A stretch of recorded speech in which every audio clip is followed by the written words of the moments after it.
안녕하세요. 저는 서울에 살고 개인 카페를 운영하고 있어요. 동네 작은 카페는 아니고 베이커리랑 함께해서 카페 규모가 좀 있는 편이에요. 그렇다 보니 직원들 외에도 엄마와 남동생이 함께 제 카페 일을 도와주고 있어요. 처음 카페 개업할 때 주변에서 가족들이랑 같이 일하는 거 아니라고 말렸지만 저희 가족은 처음부터 지금까지 변함없이 각자의 몫을 잘 해내고 있답니다. 그만큼 저도 가족들에게 정확히 수입 분배 잘해주고 있고요. 되돌아보니 오히려 가족이 함께였어서 제가 지금 잘 버티고 있는 것 같아요. 하지만 아무것도 돕지 않고 제 재산을 수저얹으려는 가족도 분명 있었어요. 현재는 그 사람과 가족의 연을 끊었지만 지금 생각해도 너무 뻔뻔한 것 같네요. 그 사람은 바로 이혼해서 완전히 남이 된 제 전남편이에요. 이혼 준비하면서 제가 무너지지 않았던 건 다 가족들 덕분인 것 같아요. 그럼 지금부터 결혼 생활 내내 뻔뻔스럽기 그지없던 제 전남편의 만행들을 들려드릴게요. 우선 저는 매우 가부장적인 집에서 자라며 결혼 생각은 딱히 없었어요. 무조건 가장의 말을 따라야 한다며 억압하는 아빠를 엄청 미워했었죠. 어른이 되어 그 미운 마음은 좀 사라졌어도 여전히 아빠랑 서먹하고 불편했어요. 아빠도 제 카페 일을 종종 돕고 싶다 하셨지만 제가 단번에 거절할 정도였죠. 그랬던 제가 왜 결혼을 하게 됐냐면요. TV에서 육아 예능도 많이 하고 화목한 다른 가정의 풍경을 보고 깨달았어요. 제가 결혼이라는 제도 자체를 부정하는 게 아니라 아빠 같은 가부장적인 사람을 거부하고 있었다는 걸요. 만약 결혼을 한다면 다정한 사람과 결혼하고 싶었어요. 무엇보다 전 저희 아빠 같은 가부장적인 사람만 아니면 충분히 결혼 가능하다고 생각했어요. 그런 생각할 즈음 저는 지인의 소개로 아빠랑 정반대의 성격인 남편을 알게 됐어요. 남편은 30대 중반 연상의 아주 평범한 회사원이었죠. 혜린 씨는 만약 결혼을 해서 아이를 낳는다면 어떤 엄마가 되고 싶으세요? 전 아이들한테 친구 같은 아빠가 되고 싶어요. 아무래도 제가 그렇게 자랐거든요. 저희 부모님은 저에게 울타리이자 가장 친한 친구가 돼주셨어요. 그래서 왠지 저도 아이들에게 그런 존재가 되고 싶네요. 그리고 저희 아버지처럼 아내 말 잘 듣는 남편이 제 목표예요. 엄마가 행복해야 집안이 행복하다는 말 아세요? 그 말 저는 믿거든요. 전 아이들도 중요하지만 제 와이프의 행복이 가장 중요한 것 같아요. 그의 말을 듣는 순간 전 보석이라도 발견한 듯 눈을 반짝였어요. 제가 정말 원하던 가치관을 그가 가지고 있었으니까요. 저 역시 그래요. 아이들에게 권위적인 부모가 되고 싶지는 않아요. 사실 저는 어렸을 때 아빠가 너무 엄하게 키우셔서 사이가 대면대면하거든요. 제 아이들은 그런 환경에서 자라지 않았으면 해요. 대화할수록 남편이 저와는 정반대의 집안 환경에서 자랐구나 느꼈어요. 화목하고 친구 같은 부모님 밑에서 자라서인지 남편은 엄청 다정했고 말투나 행동에 애교가 뚝뚝 흘러넘쳤죠. 이 사람이면 충분히 내 트라우마를 치유받고 잘 살 수 있겠구나 기대감마저 들었어요. 남편은 시부모에게 딸같이 귀여움받고 자란 외동 아들이었어요. 시부모 역시 평범하고 퍽 다정한 분들이었죠. 특히 시부는 외동아들만 평생 바라보다가 제가 나타나니 엄청 좋아하며 딸 대하듯이 살뜰히 대해주시더군요. 그래서 저는 시댁 예쁨 받으며 아들, 딸 여럿 낳고 오순도순 남편과 평범하게 잘 살아보고 싶었어요. 저희 아빠한테 이상적인 가정의 모습을 보여주고 싶은 마음도 있었고요. 아빠 당신처럼 권위적이지 않아도 충분히 잘 살 수 있다는 걸 말하고 싶었거든요. 결혼 후 신혼 때는 부부관계에 아무런 탈 없이 잘 살았다고 자부할 수 있어요. 물론 생활 습관이나 살아온 방식이 다르니 맞춰가는 데 시간은 좀 걸렸지만요. 맞춰가는 과정에도 남편은 결혼 후에도 여전히 다정하고 유순한 사람이었어요. 그런데 결혼 2년차 접어들면서 갑자기 남편은 전에는 안 보였던 모습들을 점점 보이기 시작했어요. 제가 알던 사람이 맞나 싶을 정도로 다른 사람처럼 굴었죠. 남편이 변화하기 시작한 그 발단은 바로 헬스장이었어요.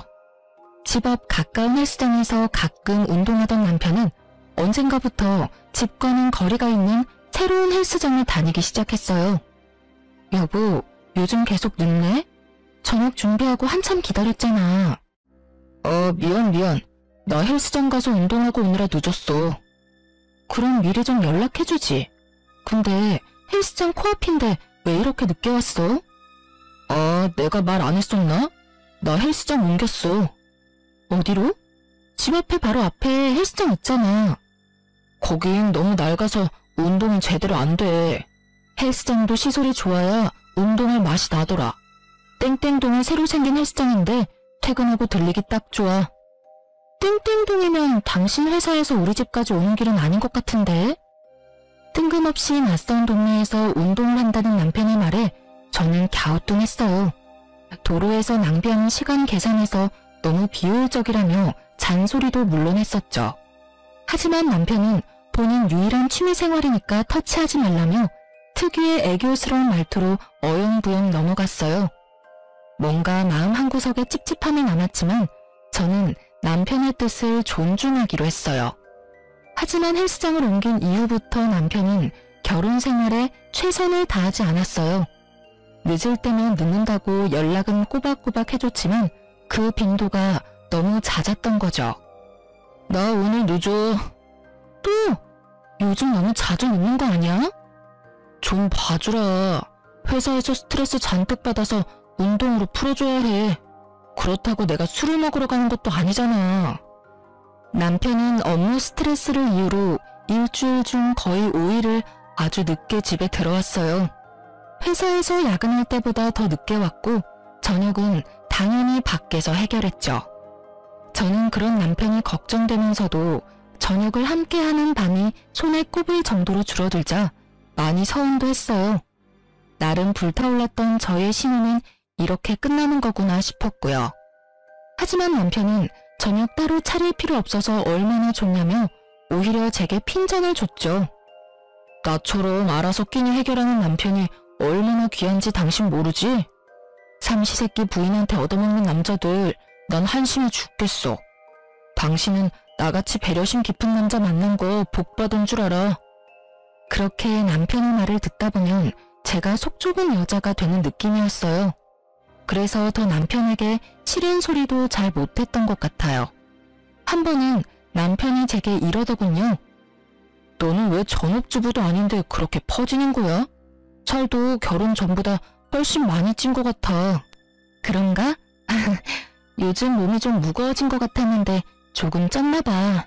아무래도 우리 카페에 맛있는 게 많잖아. 조금 찐 건 아닌 것 같은데? 자기 그러지 말고 더 찌기 전에 체중 조절 좀 해. 남편에겐 더 이상 예전의 모습을 기대하긴 어려웠어요.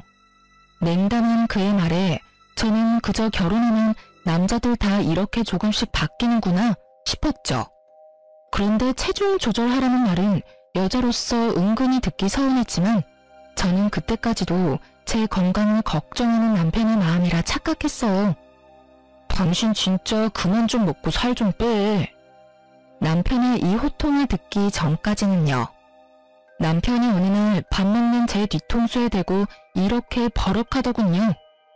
남편은 참다 입이 터진 사람처럼 그 말을 시작으로 제게 여러 말을 내뱉었어요. 살이 찔 대로 쪘는데 결혼했다고 관리 안 하는 모습이 정 떨어진다 했고 결혼 전에는 날씬하진 않았어도 보기 좋은 라인이었다 했던 것 같아요. 혼자 흥분해서 할 말 안 할 말 구분 못하는 남편을 지켜보자니 그동안 제게 살 빼라는 말들이 정말 진심이었구나 싶었죠. 또 제 건강보다는 미용 목적으로 빼라는 거였음을 알아들었고요. 아무래도 제가 저희 카페 신제품 시식도 많이 하는 편이고 하루 종일 서 있다 보니 체력 소모가 심한 만큼 단 걸 자주 먹긴 해요. 하지만 남편에게 타박을 들을 만큼 결코 살이 찌진 않았거든요. 남편의 말을 그동안 좋게 웃어넘겼더니 이날 제게 선을 넘은 거였죠. 저는 참지 않고 정상 체중인 나한테 뭘 자꾸 그렇게 살 얘기를 하냐고 바로 따졌어요. 저도 그 순간 욱해서 남편에게 할 말 다 했어요. 당신 밥 먹는 사람 뒤통수에 대고 그게 무슨 행동이야? 아니, 그럼 어떤 남자가 자기 마누라 몸무게 앞자리 6인 걸 좋아해? 내 말이 틀려? 여자 몸무게 6은 좀 진짜 아니지 않냐? 제가 따져들자 남편은 잠깐 주춤했지만 여전히 제게 잘못이 있다는 듯 저를 나무랐어요. 저는 굴하지 않고 제 키 165에 몸무게 60kg는 지극히 정상이라며 남편에게 마구 쏘아붙였어요. 그리고 남편에게 본인 뱃살이나 잘 관리하라고 콧방귀를 꼈죠. 남편에게 집에서 밥 안 먹고 밖에서 도대체 뭘 사 먹고 돌아다니길래 운동하기 전보다 살집이 붙었냐며 은근히 골려줬고요. 제 말에 남편은 얼굴이 홍당무가 되어 아무 말 못하더군요. 남편이 운동을 하고는 있어도 당장 큰 변화는 없어 보였거든요. 아무래도 아저씨들이 회사 다니며 금방 좋은 몸 만들기 어렵잖아요. 유치하지만 저는 남편이 제게 하는 그대로 똑같이 비아냥댔어요. 이봐요, 나도 배불뚝이 남편 싫네요. 난 운동 많이 하니까 그만큼 많이 먹게 되는 거지. 그 후로 남편의 입에선 체중 조절 이야기는 쏙 들어가더군요. 하지만 남편은 곧 다른 문제로 저를 골치 아프게 했답니다. 남편과 저는 처음부터 돈 관리를 각자 했어요. 저희는 생활비 통장을 만들어서 매달 100만 원씩 각출했죠.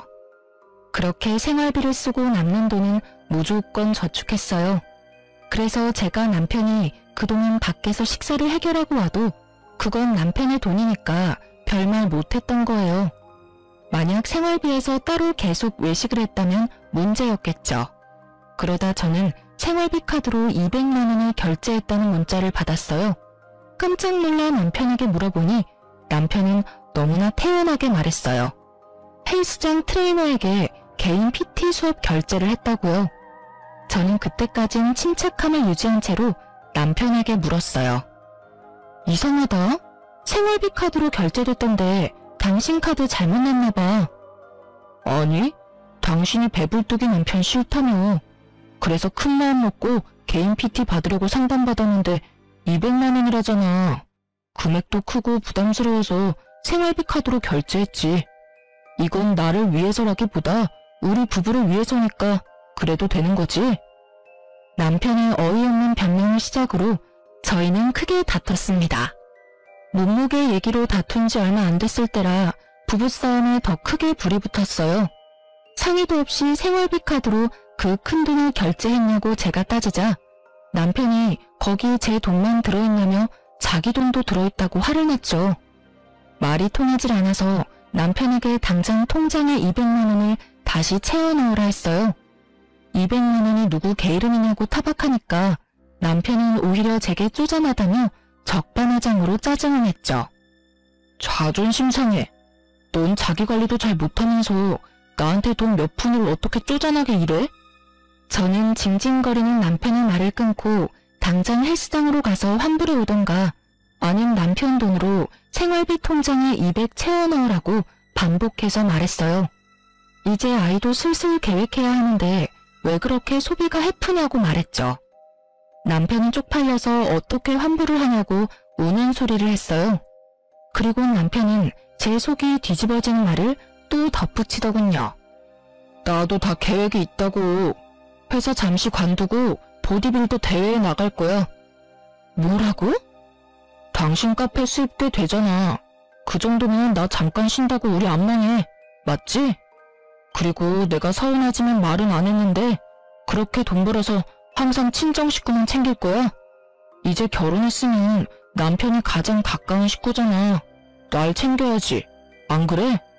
내가 언제 당신한테 우리 엄마 아빠 챙기라 한 적도 없잖아. 그러니까 하나뿐인 서방 뒷바라지 좀 해줘. 당신 돌았구나?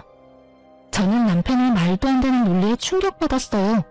친정 식구들은 제 카페에서 일하고 정정당당하게 보수를 받는 건데 제가 친정만 챙긴다는 남편의 말이 너무 어이가 없었죠. 남편에게 와이프 카페에서 일하는 장모와 처남이 웃음냐고 물었어요. 그리곤 각자 돈 관리하기로 했는데 왜 놀고 먹으려 하냐고 일침을 날렸죠. 말빨로 저를 못 이기자 씩씩거리던 남편은 안방에 들어가 어딘가로 전화를 걸더군요. 통화 소리를 엿들어보니 시모랑 통화하는 듯 했어요. 그때까지는 시모를 믿었어요. 정신 나간 본인 아들 바로 잡아줄 거라고요. 그런데 얼마 후 시모가 득달같이 달려와서 제게 쏘아붙였어요. 남편은 조금씩 변한 모습을 보였지만 그렇지 않았던 시모가 갑자기 180도 다른 모습을 보이자 더 놀랍긴 했어요. 평소에 시모랑 사이가 엄청 좋지는 않아도 나쁜 편도 아니었으니까요. 잘못한 것도 없는데 저는 남편 일로 미움을 사 크게 한 소리를 들었어요. 예, 내 아들이 건강하면 결국 누구 좋은 일이겠어? 내 아들이기 전에 네 남편 아니냐? 그래, 바로 너 좋은 일이야 이거사. 어리석게 그걸 몰라? 어디 신랑을 이겨먹으려 해? 참나. 시모는 제게 소리를 빽 지르고도 분이 안 풀리는지 핏대를 세우며 그깟 200만 원 내가 결제해주겠다며 큰 소리쳤어요. 그래서 저도 부부싸움에 함부로 끼어드는 시모에게 한마디 해드렸네요. 네, 어머님, 그래주시면 감사하죠. 그럼 앞으로 남편 개인 PT 수업은 어머님이 계속 결제해주시는 거죠? 자기는 좋겠다. 능력 있는 어머님 있어서. 어머님, 저 사람 휴직 내고 못 만들어서 대회 나가고 싶대요. 저는 도저히 감당할 자신이 없었는데 어머님은 무조건 아들 편이라 하셨으니까 서포트 해주시는 거죠? 정말 다행이네요. 여보, 난 그럼 열심히 응원만 할게. 그게 다 무슨 소리냐? 어머, 어머님, 다 듣고 저 혼내신 거 아니었어요? 어이, 엄마, 그게 말이야. 너 이놈의 자식, 이게 다 무슨 말이냐니까? 역시나 남편은 시모에게 자기 유리한 것만 이야기하고 문제의 본질을 이야기는 안 했는지 시모가 진실에 개거품 물더군요. 시모는 남편에게 무슨 개소리냐고 등짝 날리며 쥐잡듯이 잡았어요. 한참을 남편에게 이놈 저놈하던 시모는 제가 준 냉수 한 잔에 겨우 진정했죠. 남편은 이 모든 게 자기가 버려놓은 상황이면서 제 뒤에 숨더라고요. 시모는 제게 쓴소리한 게 이제야 머쓱한지 작게 웃으며 말했어요. 남자들 전부 결혼해도 철 안 든다고요. 덩치 큰 아들 한 명 키우는 거나 마찬가지이니 제게 고생을 하며 덕담 아닌 덕담까지 해줬고요. 그렇게 시모는 저희 부부싸움에서 발을 뺐어요. 시모가 돌아가고 저는 남편에게 지그시 물었어요. 이 사실이 시부 귀에도 들어가면 좋겠냐고요. 그제서야 자신만만하던 남편이 깨갱하더군요. 미안해. 내가 잘못했어. 내가 어떻게 해서든 200만 원 당장 채워 넣을게. 그 뒤로는 뭐 남편 돈으로 PT 받는 건 일절 터치 안 했어요. 다만 회사 휴직 안 하는 조건만 내걸었죠. 본인 돈과 시간을 쪼개서 대회 준비한다고 약속했기에 저는 눈 감아주기로 했죠. 알아보니까 피트니스 대회 준비가 몇 년이 아니라 몇 개월만 돈과 시간을 소비하는 거더라고요. 그래서 나름대로 남편이 이번 해에 운동을 배우고 몸을 만들어가며 이루고 싶은 게 뭔가가 있나 보다 했어요. 거기까진 양보해주려고 더 이상 캐묻지도 않았고요. 근데 그게 화근이었나 봅니다. 지금 생각하면 그땐 제가 꽤 현명한 아내라고 착각도 했어요.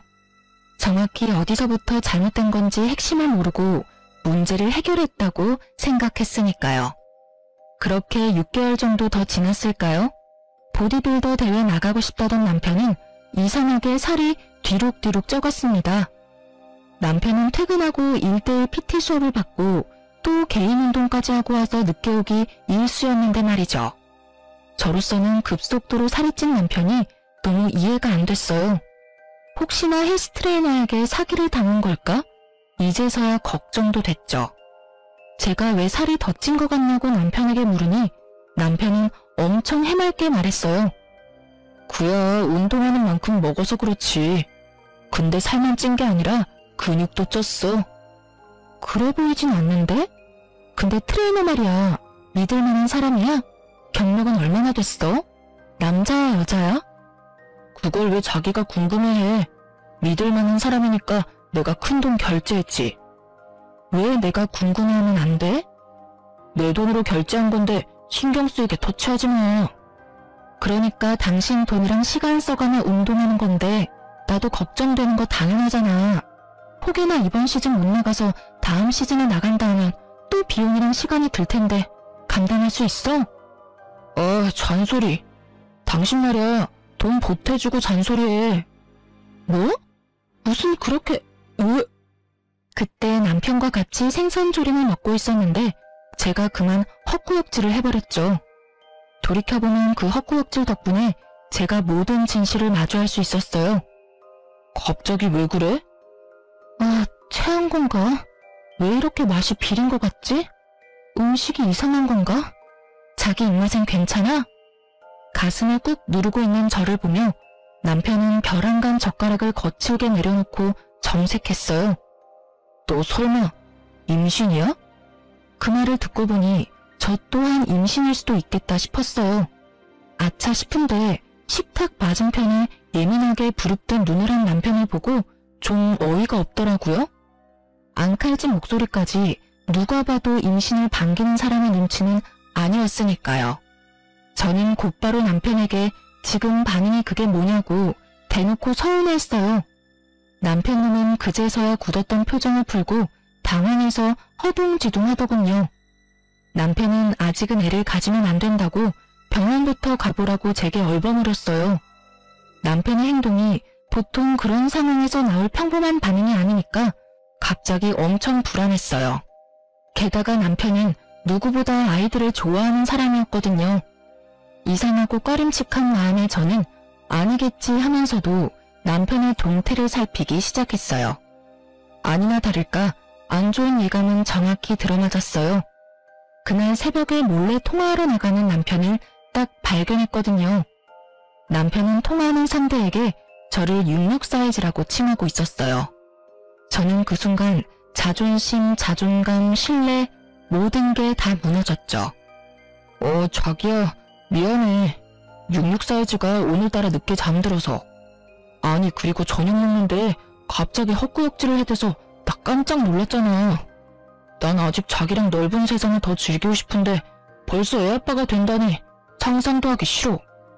여보, 여기저기 저와 비슷한 사연 들어보면 녹음이나 촬영해서 증거부터 잡는다는데 저는 바보같이 심장이 땅에 곤두박질 치는 느낌에 저도 모르게 그만 그 순간 남편을 불러버렸네요.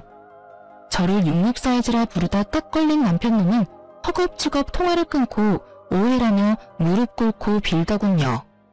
저는 아무런 액션을 취하지 않고 그저 여보라고 부르기만 했는데 제발 저린 남편의 행동을 보고 역시 바람이구나 확신했어요.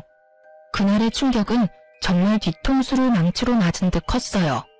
제가 따지고 묻질 않았는데도 남편의 입에선 술술 바람핀 이야기가 나오더군요. 그놈의 변명은 이러했어요. 집 앞 낡은 헬스장에서 운동하는 게 불만이었는데 인터넷에서 새로 생긴 땡땡 헬스장을 추천받았다네요. 젊은 사람들이 많아서 그 에너지를 느끼고 싶어서 갔는데 마침 그 새 헬스장에서 운동하다가 만난 여자랑 친해졌대요. 운동 친구로 가볍게 맥주 한잔하고 그렇게 몇 번 만난 게 다라며 잘못됐다 빌더라고요. 뭐 그 뒤로는 뻔한 남자핀 남자들 대사였어요. 잠깐 만났어도 깊은 관계 아니라고 정리하겠다 하더군요. 저는 끓어오르는 분노를 누르고 남편에게 물었어요. 어떻게 깊은 관계 아닌 사람한테 자기라고 부르냐고 말이죠. 그러자 남편은 헬스장에서 회원들끼리 성별에 상관없이 서로 자기자기 한다고 말도 안 되는 변명을 늘어놓더군요. 저는 제게도 이런 상황이 일어날 줄 정말 몰랐어요. 믿을 수 없는 현실에 잠시 멍 때리다가 변명하는 남편놈의 멱살을 잡고 미친 듯이 흔들었습니다. 남편이 저보다 훨씬 덩치가 있는데도 그 순간은 제게 설명할 수 없는 초인적인 힘이 생기더군요. 뭐라고? 야, 네가 인간이야? 어? 그 자리에서 남편에게 반협박으로 상간녀에게 전화 다시 걸라고 했어요. 당장 전화하지 않으면 이혼하겠다고요. 뭐 속으로는 전화를 하든 안 하든 이혼을 결심했지만요. 이혼이라는 말에 남편은 떨리는 손으로 상간녀에게 전화를 걸었어요. 남편을 밀치고 전화 바꿔받으니 아주 앳된 목소리가 들려왔죠. 오빠, 갑자기 전화 왜 끊었어? 혹시 66 사이즈 일어난 거야? 설마 들킨 거 아니지? 야, 너 몇 살이야? 도대체 얼마나 머리가 모자라면 가정 있는 남자를 만나? 제가 흥분해서 소리치자 전화 너머 상간녀는 놀랐는지 전화를 그대로 끊어버리더군요. 남편은 핸드폰은 업무상의 이유로 통화 내용이 다 자동 녹음되게끔 설정되어 있어요. 저는 그 짧은 찰나 그게 떠올라 제 톡으로 남편의 통화 파일 목록들을 제게 보냈어요. 바람이란 건 확실해졌고 제겐 증거가 필요했으니까요. 다행히 제가 증거를 수집하는 동안 남편은 우는 신용을 하며 쥐죽은 듯 바닥에 얌전히 엎드려 있었죠. 정말 내가 잘못했어. 여보. 다시 전화를 미친 듯이 걸자 상간녀는 전화를 받고 이렇게 말했어요. 제가 헬스 트레이너라서 회원님이랑 잠깐 연락 주고 받은 게 다예요. 그러니까 사모님, 제발 이상한 오해하지 마세요. 다 들통난 상황에도 바람을 부정하는 상간녀의 입을 찢어버리고 싶었어요. 하지만 상간녀의 말을 듣고 나니 그동안의 의문들이 풀리긴 했죠. 헬스장에서 PT한답시고 200만 원씩 결제한 건 남편이 상간녀에게 주는 용돈 같은 거였나 봐요. 모든 진실을 알고 나자 더욱 남편이 괘씸했어요. 본인은 회사 관둘 테니 돈 많이 버는 제게 뒷바라지 해달라고 했었던 건 바로 제 돈으로 상간녀랑 바람 피우며 용돈까지 주려고 했다는 사실이니까요. 트레이너? 그래, 뭐가 이상하다 했어. 그래서 매일 늦게 들어왔구나. 그럼 그동안 운동한다고 나한테 거짓말해놓고선 하루도 빼지 않고 매일 저 어린 거랑 붙어먹은 거네? 게다가 네가 감히 내 돈으로 상간녀랑 호의호식하려고 했던 거지? 남편 놈은 걷잡을 수 없이 상황이 악화되니 본인 핸드폰을 도로 가져가서 숨겼어요. 자기 치부가 이 정도로 다 들통날 줄은 몰랐었나 봐요. 더 이상 변명할 것도 없는지 남편은 침묵으로 일관했어요. 암만 지가 입을 다물어봤자 저는 이미 짧은 시간 안에 통화 파일 증거도 수집했고 상간녀 번호도 전부 다 외웠지만요. 저는 네가 어떻게 나한테 그러냐며 남편 멱살을 잡고 흔들다가 이윽고 남편의 머리카락을 쥐고선 절대 안 놓아줬어요. 그땐 그냥 제 본능에 충실했어요. 그렇게라도 안 하면 제가 미칠 것 같았거든요. 택시 기사님이 놀라던 말던 저는 그대로 남편 머리채 꽉 쥐고 택시를 급히 타고 시댁으로 갔어요. 그렇게 남편을 짐승 끌듯 끌고 가니 시부모님도 당연히 깜짝 놀랐고요. 시모는 이유를 듣지도 않고 또 무슨 일인데 자기 아들을 잡냐며 부인 잘못 만나서 제명을 못 살겠다고 시부에게 우는 소리 했어요. 그 상황에도 시부는 그만한 이유가 있지 않겠냐고 침착하게 왜 그러냐고 물었죠. 이 사람이랑, 아니, 이 짐승놈이랑 저 이혼하겠습니다. 도대체 왜 그러냐는 시부모의 물음에 저는 남편이 바람났다고 울분을 터뜨렸어요. 그러자 시모 하는 말이 정말 가관이더군요. 어머, 그러길래 임신 좀 서두르지 그랬냐? 애가 있은 남자가 어디 한눈 팔겠어? 뭐라고요? 어머님! 에휴, 저 어른한테 소리 지르는 것 좀 봐. 여보, 가만 보고만 있을 거예요? 예, 얼른 그 손 안 놔? 너 우리 아들 머리털 다 뽑을 셈이냐고. 네, 저 오늘 이 자식 머리털, 닭털 뽑듯 모조리 다 뽑아놓으려고요. 시모는 제게 천박하다, 아둔하다 그런 말들을 쏘아붙였어요.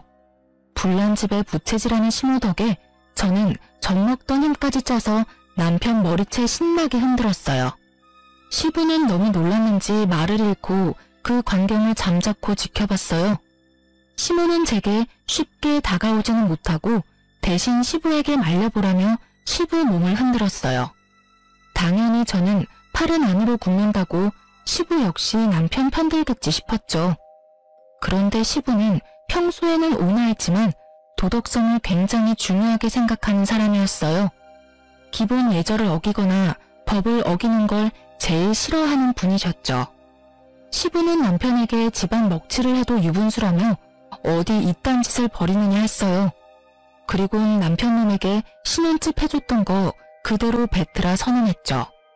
남편은 제게 머리채 잡힌 상태로 그런 게 어딨냐고 침 튀기며 시부에게 대들더군요.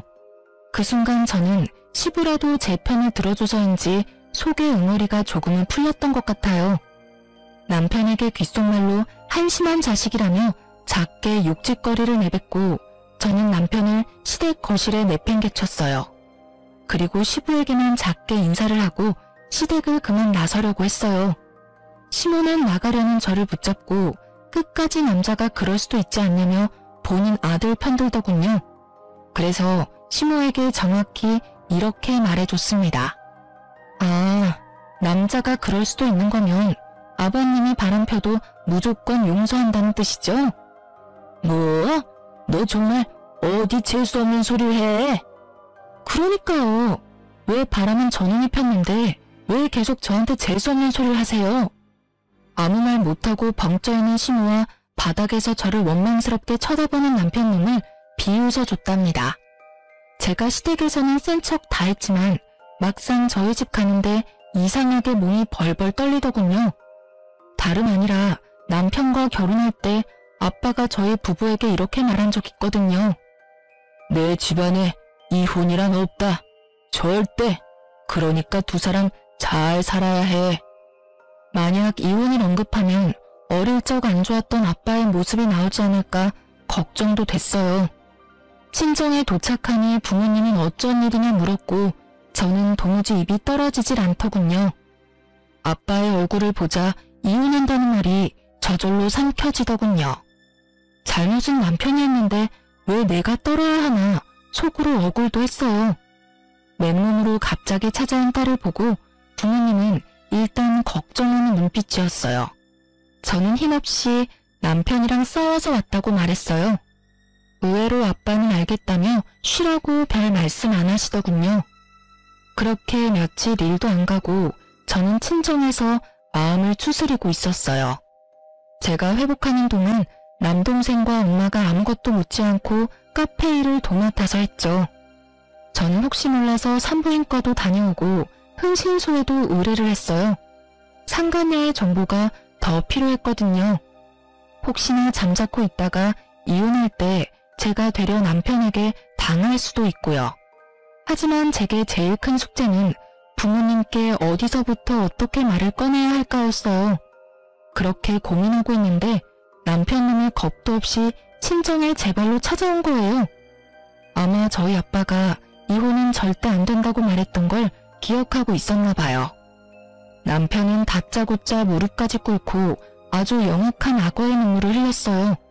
그 모습 보니 제가 피해자가 아니라 누가 보면 본인이 피해자인 줄 알겠더라고요. 장인어른, 장모님, 제발 저 좀 도와주세요. 저 사람이 저랑 이혼하려나 봅니다. 뻔뻔하게 그지없는 그 꼴을 보는데 속이 뒤틀리며 저는 또다시 헛구역질을 해버렸어요. 그랬더니 남편은 후다닥 제게 달려와 애틋하게 제 손 붙잡고 다정하게 말하더군요. 여보, 산부인과는 갔어? 임신이면 정말 이러고 있으면 안 되지. 그게 네가 할 말이야? 여기가 어디라고 찾아와. 넌 그냥 엿이나 먹어. 당연히 친정아빠는 제 언행을 보고 깜짝 놀라서 무슨 일인데 남편한테 그렇게 험하게 말하냐고 했죠. 아무리 둘이 싸웠어도 방금 한 말은 듣기 좀 그렇구나. 남편은 장인어른이 자기 편을 들어주고 저와 대립하자 갑자기 의기양양해 보였어요. 장인어른, 저 너무 억울합니다. 제 말 좀 들어주세요. 그 거짓 눈빛에 속은 아빠는 남편에게 이게 다 무슨 일이냐고, 이혼은 무슨 말이며 임신은 또 무슨 말이냐고 정리해서 사실만 말하라 했죠. 저희 아빠가 무섭기는 한지 남편은 한참 뜸들이다 말했어요. 저도 남편이 뭐라고 아빠에게 변명하는지 궁금했어요. 제가 잠자코 있자 남편은 뻔뻔하게 말하더군요. 그게 장인어른, 정말 오해하지 말고 제 말 들어주세요. 절대 바람이 아니라 그냥 오빠 동생으로 친하게 지낸 친구가 있는데요. 소희가 멋대로 혼자 오해하고 저한테 당장 이혼하자고 해서요. 아니 요새 계속 헛구역질해서 분명 임신한 것 같은데 그 작은 의심으로 갑자기 이혼하자니까 제 속이 말이 아닙니다. 저 정말 너무 억울해요. 아빠는 의외로 표정 변화 없이 제 의견을 물어봤어요. 네 생각은? 오해는 개뿔. 너 정말 뻔뻔하다. 이미 상간녀랑 통화했고 바람 맞아요. 저 이혼할 거예요. 임신은 아직 모르지만 임신했다 하더라도 애는 혼자 낳아서 키울 거예요. 내가 바람 폈다는 증거 있어? 있냐고. 아니면 설마 유부남 주변 여자는 전부 다 상간녀 취급하는 거야? 당신 정말 미쳤어. 제정신이야? 의부증이냐고. 그리고 당신이 무슨 수로 혼자 애를 키워?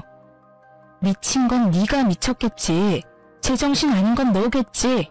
야, 도대체 너 뭐가 억울해? 내가 이렇게 너 발뺌할 줄 알고 이미 다 증거 준비해놨어. 들려줘? 보여줘? 무슨 증거? 그럴 리가 없는데? 하하, 듣다 보니 정말 웃겨서 내가 좀 끼어들어도 되나? 자네 무슨 말을 그렇게 해? 내 딸이 애를 혼자 왜 못 키우겠나? 아직 젊고 누구보다 능력 있고 예쁜 내 딸인데. 그리고 혼자가 아닐세. 자네 없어도 우리랑 잘 키울 수 있어. 또 그러다 보면 자연스레 새 출발도 하겠지. 그러니 이제 그만 걸리적거리고 썩 꺼지게나. 장인어른, 분명 저희 결혼할 때 이혼은 절대 안 된다 하셨잖아요. 그러지 말고 좀 도와주세요. 네? 제발 같은 남자끼리요. 아, 정말 작은 실수라고요. 야, 이놈의 자식아. 내가 그럼 호구같이 내 딸 눈에 피눈물 흘리게 만든 놈을 네가 참고 살아라 할 줄 알았냐? 너 어디 겁대가리도 없이 바람 펴놓고 여길 찾아와? 아빠가 언성을 높이자 그 포스에 깜짝 놀라 도망치려는 남편놈이었어요. 충격을 받던 엄마는 두리번거리다가 주방에서 쌀바가지를 가져와 남편의 왼쪽 뺨을 날렸어요. 어딜 도망가려 해? 이 천하의 썩을 놈. 그리고 아빠가 탁구를 즐겨치는데 어느새 탁구채를 들고 남편의 나머지 오른쪽 뺨을 시원하게 날렸죠. 남편은 놀라서 개고풍 물더니 이딴 못 배워먹은 집안에서 내가 안 살 거라며 신발도 못 신고 도망갔어요. 저와 친정을 만만하게 보고 제 발로 찾아왔으니 그 정도는 값을 치러야 한다 생각했어요. 그 이후 제가 뭐 따로 움직이지 않아도 상간녀가 알아서 움직였어요. 상간녀는 이제 바람인 걸 인정하고 겁도 없이 제게 전화를 했거든요. 세상에, 예비시댁의 인사가니 자신 있으면 구경 오라더군요. 아직 남편과 이혼도 안 했는데 어이가 없었습니다. 저는 뭐가 그렇게 당당한 건지 상간녀 면상 한번 제대로 보려고 시댁에 갔어요. 불러줬는데 제가 또 안 가면 섭섭해할 수도 있으니까요. 그런데 시댁에 도착하니 웬 레깅스 입은 젊은 여자가 서 있었어요. 운동할 때 입는 온몸에 딱 달라붙는 민망한 옷을 입고 몸매를 뽐내는 상간녀 보고 저는 그만 웃음이 터졌어요. 그런 건 헬스장에서는 가능한 차림이잖아요. 정말 꽝이네요. 뭐라고요? 얼마나 모자라면 유부남 만나는가 했는데 직접 보니 그쪽 수준 알만하다고요. 머리가 원래 그렇게 텅텅 비었나 봐요? 저 여자가 진짜? 이씨, 아버님, 저 오빠 정말 진실되게 사랑해요. 그러니까 자기 발로 나간다는 저 여자 붙잡지 마시고 저랑 오빠 인정해주세요. 그래서 여기에 나도 부른 거였구나. 너 겨우 저 배불뚝이 유부남 놈이랑 붙어먹고 싶디? 그래, 너 다 가져. 내 남편 너한테 기꺼이 버려줄게. 그렇게 팽팽하게 신경전을 하고 있는데 시부가 소리쳤죠. 하늘이 무섭지 않느냐? 남의 가정 바탕 내놓고 무슨 아버님이야? 더러운 입 다물어. 시부가 호통치면서 상간녀를 혼내자 20대로밖에 안 보이는 어린 상간녀는 깜짝 놀라서 울먹거리더군요. 자기야, 나 너무 무서워. 아버지, 그러지 말고 우리 애기 예쁘게 봐주세요. 어차피 저 사람이랑은 끝이에요. 아들 세장가는 들어야 하잖아요. 너, 내가 그동안 내게 도움 준 것들 모두 뱉어내. 오늘부로 넌 내 아들 아니다. 너 어디 감히 내 집에서 이런 해괴망측한 일들을 벌여? 시부가 잔뜩 뿌리난 와중에 시모는 또 상간녀 편을 들더군요. 시모의 묘하게 인상 쓴 모습이 분명 상간녀를 마음에 들지 않는 눈치였지만요. 그러지 말고 여보, 기회라도 줍시다. 괜찮은 아가씨인지 찬찬히 지켜보자고요. 기회? 아, 당신도 아들 따라 덩달아 미치기라도 한 거야? 그럼 당신도 내 집에서 나가. 내 돈 다 내놓고 나가라고. 아빠, 진짜 엄마도 나도 집불도 없는 거 알면서 왜 그래요? 그리고 막말로 내가 아빠 아들이지 저 사람이 아빠 딸이에요? 아니잖아요. 우리 새애기, 내가 정말 딸같이 생각했지. 아이고 모자란 놈아, 왜 그런 사고를 쳤어? 상간녀는 머리 열심히 굴렸는지 상황 파악하고 절망하듯 절규했어요. 아이씨, 이 거지 같은 놈이 지금 누구 인생 망치려고요? 돈 무지 많다면서 아저씨. 이때까지 쥐뿔도 없으면서 아빠 뺑 믿고 나한테 추근덕거린 거야? 자기야. 자기는 무슨, 징그럽게. 꺼져. 상간녀는 그새 돌변해서 남편을 밀치고 도망쳤죠. 남편은 상간녀의 배신을 믿을 수 없다는 참담한 얼굴로 주저앉더군요. 자기가 한 게 정말 사랑이었는 줄 알았나 봐요. 시부는 제게 아들 잘못 키워 미안하다며 면목이 없다며 거듭 사과를 했어요. 따지고 보면 전부 남편의 잘못인데 시부의 사과를 더 많이 들었던 것 같아요. 아가, 미안하다 미안해. 그제서야 남편이 통곡하며 제 바지가랑이를 붙잡더군요. 내가 잠시 돌았었나봐. 여보, 한 번만 용서해 줄래? 아버지, 제가 잠시 꽃뱀한테 흘려서 정신이 나갔어. 이제 정말 정신 차리고 똑바로 살게요. 못난 놈, 이미 너는 돌아올 수 없는 강을 건넌 거야. 여보, 말을 또 뭘 그렇게 해요? 예, 네가 내 아들 한 번만 봐줘라.